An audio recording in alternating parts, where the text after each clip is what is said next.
பிரியமானவர்களே, இயேசு கிறிஸ்துவின் இணையற்ற நாமத்தில் உங்களை வாழ்த்துகிறேன். இந்த மன்னாச்சுடைய டெய்லி பாட்காஸ்டை கேட்கிற உங்கள் ஒவ்வொருவரையும் கர்த்ததாமே ஆசீர்வதிப்பாராக. ஆதியாகமம் 17வது அதிகாரம் 19வது வசனம் இப்படியாய் கூறுகிறது: அப்பொழுது தேவன், உன் மனைவியாகிய சாராள் நிச்சயமாய் உனக்கு ஒரு குமாரனை பெறுவாள். அவனுக்கு ஈசாக்கு என்று பெயரிடுவாயாக. என் உடன்படிக்கையை அவனுக்கும் அவனுக்கு பின்வரும் அவன் சந்ததிக்கும் நித்திய உடன்படிக்கையாக ஸ்தாபிப்பேன் என்பதாக. நீங்கள் நிச்சயமாய் ஆசீர்வதிக்கப்படுவீர்கள். You will surely be blessed என்ற தலைப்பின் கீழ் இன்றைய மன்னாவை தியானிக்கப் போகிறோம்.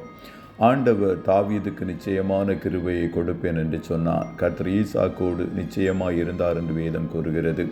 தெபோராள் பாராக்கோடை கூட கேதேசுக்கு நிச்சயமாய் வருவேன் என்று கூறினாள். பெலிஸ்தரை உன் கையில் நிச்சயமாய் ஒப்புக் கொடுப்பேன் என்று தாவீதுக்கு கர்த்தர் சொன்னார்.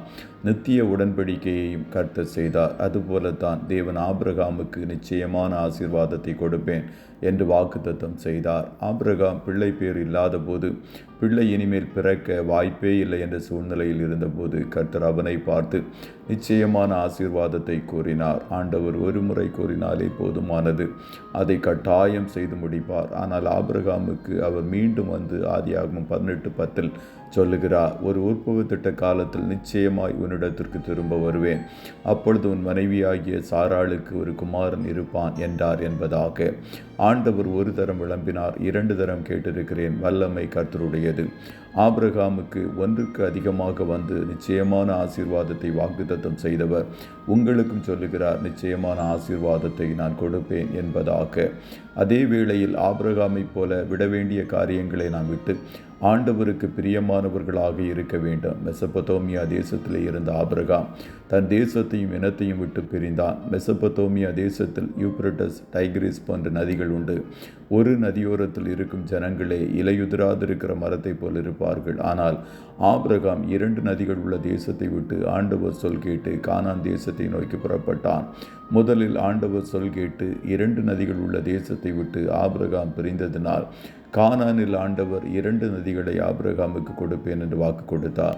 பாலும் தேனும் ஓடுகிற நதிகள் உள்ள தேசத்தை ஆண்டவர் ஆபிரகாமுக்கு கொடுத்தார். ஆபிரகாமைப் போல உலகத்திற்குரிய காரியங்களை விட்டு நாம் பிரிய வேண்டும் என்று கர்த்தர் சொல்லுகிறார். தன் சொந்த பந்தத்தை விட்டு பிரிந்தான். தகப்பனாகிய தேராகை விட்டு பிரிந்தான். ஆண்டவருடைய ராஜ்யத்திற்காக விட வேண்டிய நட்புகள், தடையாய் இருக்கிற உறவுகளையும் விட நாம் முன் வர வேண்டும். அதுபோல மற்றவர்களுடைய செல்வத்திற்கு ஆசைப்படாதவனாகவும் ஆபிரகாம் இருந்தான். இப்படி ஆபிரகாமின் சுபாவம் உங்களுக்குள்ளாக இருக்கும் என்றால் ஆண்டவர் உங்களுக்கு நிச்சயமான ஆசீர்வாதத்தை கொடுப்பார். நீங்கள் நீண்ட நாள் காத்திருக்கிற காரியங்கள் கைகூடி வருவது நிச்சயம். இப்படி நிச்சயமான ஆசீர்வாதத்தை கொடுக்கிற ஆண்டவர் இன்று உங்களை பார்த்து சொல்லுகிறார், நிச்சயமாகவே முடிவு உண்டு, உன் நம்பிக்கை வீண் போகாது என்பதாக. கர்த்ததாமே உங்கள் ஒவ்வொருவரையும் ஆசீர்வதிப்பாராக. ஜெபம் செய்வோமா?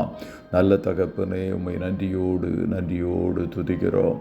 இந்த மன்னாட்டுடைய என்ற டெய்லி பாட்காஸ்டை கேட்கிற உம்முடைய பிள்ளைகள் ஒவ்வொருவரையும் கர்த்ததாமே ஆசீர்வதிப்பீராக. தாவீதுக்கு நிச்சயமான கிருபைகளை கொடுத்த தேவன் ஆபிரகாமுக்கு நிச்சயமான ஆசீர்வாதங்களை கொடுத்த கர்த்தர் அப்பா, உம்முடைய பிள்ளைகளுக்கு நிச்சயமான நன்மைகளையும் ஆசீர்வாதங்களையும் பரத்திலிருந்து கர்த்தர் நீர் கட்டளை இடுவீராக என்று சொல்லி ஜெபிக்கிறோம். ஆண்டவரே, என்னென்ன காரியங்களுக்காக உம்முடைய பிள்ளைகள் எதிர்பார்த்து காத்திருக்கிறார்களோ அந்தந்த காரியங்களில் ஒரு அற்புதத்தை இன்றைக்கே கர்த்தர் நீர் செய்வீராக.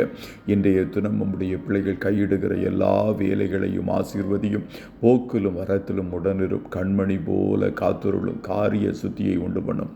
ஆட்டுக்குட்டியானவரின் இரத்தத்திற்குள்ளாய் ஒவ்வொருவரையும் கொடுத்து இயேசுவின் நாமத்தில் வாழ்த்தி ஜெபிக்கிறோம் நல்ல பிதாவே.